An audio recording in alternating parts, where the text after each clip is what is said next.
Good morning. എന്തൊക്കെയുണ്ട് വിശേഷം? സുഖമല്ലേ എല്ലാവർക്കും? കോയമ്പത്തൂർ ഡയറീസിൻ്റെ നെക്സ്റ്റ് പാർട്ട് വീഡിയോയിലേക്ക് എല്ലാവർക്കും സ്വാഗതം. കാർമ്യൂസത്തു നിന്ന് പിന്നെ നമ്മൾ പോയത് ദയ്യൊരു ശിവക്ഷേത്രത്തിലേക്കാണ്. തമിഴ്നാട്ടിൻ്റെ ചൂടും അതിൻ്റെ ഒരു തീവ്രതയും ശരിക്കും മനസ്സിലായത് ഇവിടെ വന്നപ്പോഴാണ്. അമ്പലത്തിലേക്കായതുകൊണ്ട് തന്നെ നമ്മൾ ചെരുപ്പൊക്കെ വണ്ടിയിൽ അഴിച്ചു വെച്ചിട്ടാണ് വന്നത്. അത് പക്ഷേ അബദ്ധമായി. പിന്നെ ഈ തറയിലൂടെ നടക്കുക എന്ന് പറയുന്നത് നമ്മൾ പൊള്ളി നടക്കുന്നത് പോലെയേനു. നല്ല ചൂടുണ്ടായിരുന്നു. ശരിക്കും പറഞ്ഞാൽ തുള്ളിയിട്ടാണ് അമ്പലത്തിലേക്ക് പോയത്. ഇവിടെ നമ്മൾ പോയ അധിക അമ്പലത്തിലും അവർ കൃത്യമായിട്ട് എഴുതി വെച്ചിട്ടുണ്ട് ഫോൺ ഉപയോഗിച്ച് വീഡിയോ എടുക്കാനോ ഫോട്ടോ എടുക്കാനോ ഒന്നും തന്നെ പാടുള്ളതല്ലാന്ന്. എന്നാൽ നമ്മളെ കയ്യിൽ ഫോൺ കരുതുന്നത് കൊണ്ട് കുഴപ്പമൊന്നുമില്ലേനു. പക്ഷേ ഈ ഒരു അമ്പലത്തിൽ അങ്ങനെയല്ല. പുറത്തൊരു കൗണ്ടറുണ്ട്. ആ കൗണ്ടറിൽ ഫോൺ വെച്ചിട്ട് വേണം നമ്മൾ അകത്ത് പോകാനും തൊഴാനൊക്കെ. പിന്നെ തിരിച്ചു പോകുമ്പോൾ നമ്മൾ ഫോൺ വാങ്ങിച്ചിട്ട് പോവുക. അതിനവരൊരു ടോക്കണും തരും. അങ്ങനെ പൈസയൊന്നും ചാർജ് ചെയ്യുന്നില്ല. പിന്നെയും 1 മണിക്കൂറൊക്കെ നമ്മൾ ട്രാവൽ ചെയ്തു. അങ്ങനെ ആ സമയമായപ്പോൾ ഒരു 1:30 ആയപ്പോൾ നല്ല രീതിക്ക് വിശപ്പ് വന്നു. അങ്ങനെ ഞങ്ങൾ പോകുന്ന വഴിക്ക് 1-2 റെസ്റ്റോറൻറ്റിലൊക്കെ കയറി ചോദിച്ചപ്പോൾ അവർ പറഞ്ഞു അവരെ ലഞ്ച് ടൈം ആയിട്ടില്ല, സ്റ്റാർട്ടായിട്ടില്ല, കുറച്ച് ടൈം എടുക്കും, 2:30 കഴിയുമെന്ന് പറഞ്ഞു. അങ്ങനെ വീണ്ടും ഞങ്ങൾ മുന്നോട്ട് പോകുമ്പോൾ അങ്ങനെ അധികം റെസ്റ്റോറൻ്റൊന്നും ഇല്ല. പിന്നെ ഉള്ളതൊക്കെ അങ്ങനെ എന്താ പറയുക, തുടങ്ങി വരുന്നേ ഉള്ളൂ, ഉണ്ടാക്കി വരുന്നേ ഉള്ളൂ. അങ്ങനെയൊക്കെ കണ്ട് പിന്നെ ലാസ്റ്റ് ഞങ്ങളിതാ ഇവിടെ എത്തിയിട്ടുണ്ടായിരുന്നു.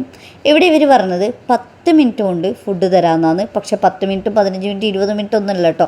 1 മണിക്കൂറിന് മേലെ നമ്മളവിടെ വെയിറ്റ് ചെയ്തിരുന്നിട്ടുണ്ടായിരുന്നു. അങ്ങനെ അറ്റ് ലാസ്റ്റ് ഞങ്ങൾക്ക് ഫുഡ് കിട്ടി.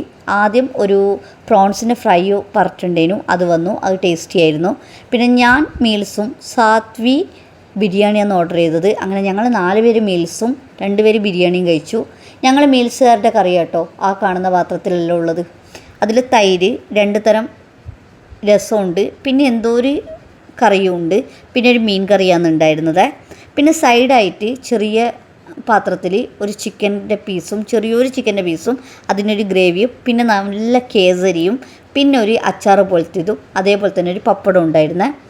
ആ ഒരു ചിക്കൻ്റെ ഗ്രേവിയും ചെറിയൊരു പീസും ഉണ്ടെന്ന് പറഞ്ഞില്ലേ, അത് നല്ല ടേസ്റ്റ് ഉണ്ടായിരുന്നു. പിന്നെ ഇവിടുത്തെ സ്പെഷ്യലാന്നൊക്കെ പറഞ്ഞിട്ട് നാട്ടുകോഴി കുഴമ്പ് എന്നൊക്കെ പറഞ്ഞിട്ട് അങ്ങനെ പറഞ്ഞപ്പോഴേ ആ ഒരു കറി ഞങ്ങൾ വാങ്ങിയിട്ടുണ്ടായിരുന്നു. അതും ടേസ്റ്റ് ഉണ്ടായിരുന്നേ. പക്ഷേ ആ ബിരിയാണി ഉണ്ടല്ലോ അട്ടർ ഫ്ലോപ്പാന്ന്, ഒരു ടേസ്റ്റുമില്ല. അയ്യോ, എന്തൊക്കെ പറഞ്ഞിട്ട് ബിൽഡപ്പ് പറഞ്ഞിട്ടാന്ന് ആ ബിരിയാണി. ഇനി ആർക്ക് നമ്മളെ നാട്ടിലെ ബിരിയാണി കൊടുക്കണം. അത്ര എനിക്ക് ഒട്ടും ഇഷ്ടപ്പെട്ടില്ല ആ ഒരു ബിരിയാണി. അങ്ങനെ ഞങ്ങൾ ഫുഡൊക്കെ കഴിച്ച് പിന്നെ നേരെ പോയത് ഈ ഒരു വാട്ടർഫാൾ കാണാൻ വേണ്ടിയിട്ടാണ്. വാട്ടർഫാളിൻ്റെ ഐഡിയ സാത്തിൻ്റെയാണ്. നമ്മളിങ്ങനെ തലേ ദിവസം എവിടെയൊക്കെ പോകണം എന്നൊക്കെ ഇങ്ങനെ വെറുതെ ഗൂഗിൾ ചെയ്യുമ്പോഴാണ് ഈ വാട്ടർഫാളിൻ്റെ കണ്ടത്. ആ സമയത്ത് സാത്തി നമ്മളെ കൂടെ ഉണ്ടേനു. അപ്പോൾ സാത്തി പറഞ്ഞു എന്തായാലും വെള്ളച്ചാട്ടം കാണണം എന്ന് പറഞ്ഞിട്ട് ഭയങ്കര പ്രശ്നേനു. പിന്നെ ഓൻ്റെ ഒരു ആഗ്രഹമല്ലേ എന്ന് വെച്ച് ഞാനും നല്ലപോലെ ഒന്ന് പ്രോത്സാഹിപ്പിച്ച് കൊടുത്തിനേനും. പക്ഷെ അത് എനിക്ക് തന്നെ 8ൻ്റെ പണിയായിട്ട് മാറിയിട്ടുണ്ട്.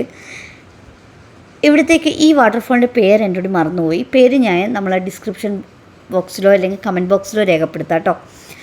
അവിടെ വരുമ്പോൾ 2 മണിക്കുള്ളിൽ നിങ്ങൾ വരണം, എന്നാൽ മാത്രമേ ടിക്കറ്റ് കിട്ടൂ. നമ്മളിവിടെ എത്തിയത് 3 മണിക്കാണ്. പക്ഷെ നമ്മളെ കൊണ്ടുവന്ന ഡ്രൈവർ അയാൾക്ക് പരിചയമുള്ള ഒരാളുള്ളത് കൊണ്ട് നേരത്തെ ടിക്കറ്റ് എടുത്ത് വെച്ചിനേനു. അങ്ങനെ നമ്മൾ ടിക്കറ്റൊക്കെ എടുത്തു കഴിഞ്ഞാൽ ഒരു ക്യൂ ഉണ്ട്, ഒരു ബസ് സ്റ്റോപ്പ് ഉണ്ട്. അവിടെ ചെല്ലുക. അവിടെ ചെല്ലുമ്പോൾ ബസ് ഇങ്ങനെ വന്നുകൊണ്ടേയിരിക്കും. അതിൽ കയറുക. അവർ നമ്മളെ വേറൊരു സ്ഥലത്തേക്ക് ഇറക്കിത്തരും. അവിടെ കൊണ്ട് അവസാനിച്ചിട്ടില്ല. നല്ല രീതിക്ക് നടക്കാനുണ്ട്, നല്ല ദൂരമുണ്ട് നടക്കാൻ വേണ്ടിയിട്ട്. എനിക്ക് ബസ് ഇറങ്ങിയപ്പോഴേ അപകടം മണത്തിട്ടുണ്ടായിരുന്നു. അപ്പം ഞാൻ കുറേ ഉടായ്പകളെല്ലാം നോക്കി പോകാണ്ടിരിക്കാൻ വേണ്ടിയിട്ട് അവിടെ ഞാൻ ഇരുന്നോളാം, നിങ്ങൾ പോയിട്ട് വാ, കാണേണ്ട ആൾക്കാരൊക്കെ കണ്ടുവാ എന്നൊക്കെ പറഞ്ഞിട്ടുണ്ടായിരുന്നു. പക്ഷേ ഒരു തരത്തിൽ എന്നെ അനുവദിച്ചില്ല. എന്നെ പിടിച്ച് കെട്ടിക്കൊണ്ടുപോയി. സത്യം പറഞ്ഞാലില്ലേ, ഏത് നേരത്താണോ സാത്തീനെ ഞാൻ പ്രോത്സാഹിപ്പിക്കാൻ തോന്നിയതെന്ന് എനിക്ക് തോന്നിപ്പോയി. അത്രക്കും ദൂരമുണ്ട്. എനിക്ക് തിരിച്ച് വരുന്ന ആൾക്കാരെ കാണുമ്പോൾ മനസ്സിലാവും നല്ല രീതിക്ക് നടന്നിട്ടാണ് വരുന്നതെന്ന്. എന്നാലും കുഴപ്പമില്ലയെന്ന് വെച്ചിട്ട് ഞാൻ അവരെ കൂടെ ഇങ്ങനെ നടക്കുമായിരുന്നേ. പക്ഷെ പോകുന്ന വഴിയുണ്ടല്ലോ നല്ല അടിപൊളിയായിരുന്നേ. നിങ്ങൾക്കിത് എത്രത്തോളം വീഡിയോസിൽ കണ്ട് തിരിയുമെന്ന് എനിക്ക് അറിഞ്ഞൂടാ. കാരണം ഇതിനേക്കാൾ ഭംഗിയുണ്ടായിരുന്നു നേരിട്ട് കാണാൻ വേണ്ടിയിട്ട്. അങ്ങനെ സാത്തീൻ്റെ കുറേ ഷോയൊക്കെ ഉണ്ടായിരുന്നു. അങ്ങനെ സാത്തി ഇങ്ങനെ പറയുന്നുണ്ടായിരുന്നു അങ്ങോട്ട് നമ്മൾ കൂക്കിയിട്ട് ഇങ്ങോട്ട് കൂക്കി പിന്നെയും വരുന്നൊക്കെ നമ്മളോട് പറഞ്ഞു തരികയെന്ന്.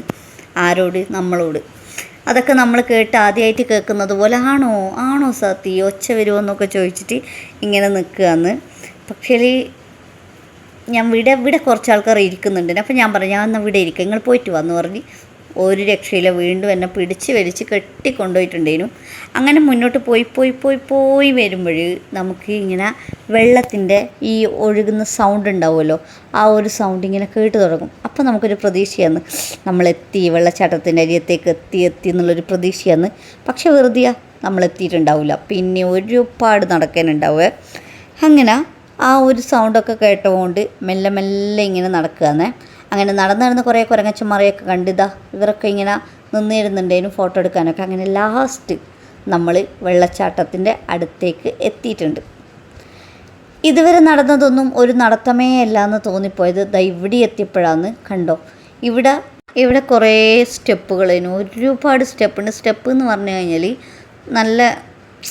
നല്ല ഇതിലുള്ള സ്റ്റെപ്പുകളാണ്. അപ്പോൾ എനിക്ക് ഈ മുട്ടിനുള്ള സർജറി കഴിഞ്ഞുകൊണ്ട് തന്നെ ഈ സ്റ്റെപ്പുകൾ അധികം കയറുക, ഒരുപാട് നടക്കുക, അപ്പോഴൊക്കെ പെയിന് വരും കേട്ടോ.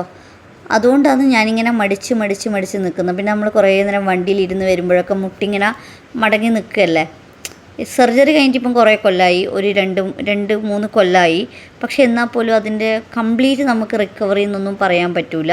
പിന്നെ നമ്മൾ അത്യാവശ്യം നന്നായിട്ട് വർക്കൗട്ട് ചെയ്യണം. അപ്പം മസിൽ സ്ട്രെങ്ത്ത് വന്നു കഴിഞ്ഞാൽ പിന്നെ കുഴപ്പമില്ല. പക്ഷേ അത് വല്ലപ്പോഴുമൊക്കെ അതൊക്കെ നടക്കുന്നുള്ളൂ. ഇപ്പം സർജറി കഴിഞ്ഞ ആ ടൈമിലൊക്കെ ഞാൻ കറക്റ്റായിട്ട് ഫോളോ ചെയ്തിട്ടുണ്ടായിരുന്നു. അതിൻ്റെ റിസൾട്ടും ഉണ്ടായിരുന്നു. പിന്നെ മടിയാണല്ലോ മനുഷ്യനെ തകർക്കുന്നത്. അങ്ങനെ മടിഞ്ഞ് നിൽക്കുകയെന്ന്. ഈ ഒരു സ്റ്റെപ്പൊന്നും കുഴപ്പമില്ലേനും, വലിയ പ്രശ്നമില്ല. പക്ഷേ താഴോട്ട് പോകുമ്പോൾ അതിൻ്റെ ഒരു കുറച്ച് കഷ്ടേനും സ്റ്റെപ്പ് ഇറങ്ങാൻ വേണ്ടിയിട്ട്. അങ്ങനെ ഞാൻ ലാസ്റ്റ് പറഞ്ഞു, ഞാൻ ഇവിടെ ഇരിക്കാം, നിങ്ങളൊക്കെ പോയിട്ട് കണ്ടിട്ട് വരൂന്നൊക്കെ പറഞ്ഞ് അങ്ങനെ അവരെ സമാധാനിപ്പിച്ച് പറഞ്ഞു വെച്ചേ. അങ്ങനെ ഞാനും അച്ഛനും അമ്മയും കൂടി അവിടെ ഒരു സ്ഥലത്ത് അവിടെ ഇരുന്നു. സാത്തിയും ഷൈത്തട്ടനും കൂടി താഴെ പോയിട്ട് കണ്ടിട്ട് വരാമെന്നൊക്കെ പറഞ്ഞിട്ട് അങ്ങനെ അവർ രണ്ടുപേരും കൂടി അതിലേ താഴെ പോവാന്നേ. ഇത് ഇത്ര കണ്ട് കേട്ടോ നടക്കാൻ വേണ്ടിയിട്ട്. എന്നെ കൊണ്ട് ഇനി പറ്റില്ല എന്നുള്ളത് ഉറപ്പുള്ള കാര്യമായിരുന്നു. അങ്ങനെ അവർ രണ്ടാളും പോയിട്ട് കുറച്ച് വീഡിയോസൊക്കെ എടുത്ത് കൊണ്ടു തന്നെ കേട്ടോ. ഇങ്ങനെ വെള്ളം കുറവേനു, വേനലൊക്കെ ആയതുകൊണ്ടായിരിക്കും അങ്ങനെ വെള്ളമില്ലേനും. പക്ഷേ ആൾക്കാരൊക്കെ അവിടെ നിന്ന് വെള്ളത്തിൽ നിന്ന് കളിക്കുകയും കുളിക്കുകയും ഒക്കെ ചെയ്യുന്നുണ്ടേനെ. അങ്ങനെ അതൊക്കെ കണ്ട് ഞങ്ങൾ ഇനിയിപ്പം തിരിച്ചു പോകാമെന്നുള്ള ഇതിലേനു. തിരിച്ച് വീണ്ടും അത്ര തന്നെ നടക്കാനുണ്ടല്ലോ. അങ്ങോട്ടേക്ക് പോകുമ്പോൾ എനിക്ക് ഭയങ്കര പ്രശ്നമായിരുന്നു. ദൂരം കൂടുതലാന്നുള്ള ചിന്ത കൊണ്ട് നടന്ന് തീരുന്നില്ലേനും. പക്ഷേ ഇങ്ങോട്ടേക്ക് വരുമ്പോൾ അങ്ങനെയല്ല, നല്ല വേഗത്തിൽ നടന്നു വന്നിട്ടുണ്ടേനു. അങ്ങനെ ഞങ്ങളൊരു വലിയ ക്യൂവെല്ലാം നിന്നിട്ട് ലാസ്റ്റ് ഞങ്ങൾക്ക് ബസ് കിട്ടി. ആദ്യം നമുക്ക് ബസ്സിൽ സീറ്റൊന്നും കിട്ടിയിട്ടില്ലേനു അങ്ങോട്ട് പോകുമ്പോൾ. പക്ഷേ ഇങ്ങോട്ട് വരുമ്പോൾ സീറ്റൊക്കെ കിട്ടി. നല്ല സമാധാനപരമായിട്ടാണ് വരുന്നത്. ഞാൻ ഇതുവരെ ഒരു വെള്ളച്ചാട്ടം കണ്ടിട്ടില്ല. കേരളത്തിൽ ഇത്രയും വെള്ളച്ചാട്ടം ഉണ്ടായിട്ടും ഞാൻ കണ്ടിട്ടില്ല. എന്നാൽ പിന്നെ തമിഴ്നാട്ടിൽ പോയിട്ടൊരു വെള്ളച്ചാട്ടം കാണാമെന്ന് വിചാരിച്ചപ്പോഴോ അതും നടന്നില്ല. ഇനിയിപ്പം എപ്പോഴെങ്കിലും കാണാം. ഇതിൻ്റെ 2 വശത്തായിട്ട് ഒരുപാട് തേക്ക് മരങ്ങളാട്ടോ. അതൊക്കെ കഴിഞ്ഞ് നമ്മളിതാ അങ്ങോട്ടേക്ക് പോവുകയാണ്. ഇനി നമ്മൾ പോകുന്നത്, നമ്മൾ എന്തിനാണോ കോയമ്പത്തൂർ വന്നത് അതിന് വേണ്ടിയിട്ടാണ്.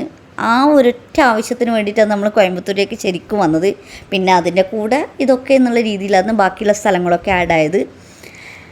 അപ്പം ഇത്രയൊക്കെയുള്ളൂ നമ്മളെ വീഡിയോ ഇഷ്ടപ്പെട്ടിട്ടുണ്ടെങ്കിൽ ലൈക്ക് ചെയ്യുക, ഷെയർ ചെയ്യുക, കമൻറ്റ് ചെയ്യുക. അടുത്തൊരു വീഡിയോ ആയിട്ട് കാണുന്നത് വരെ ബൈ.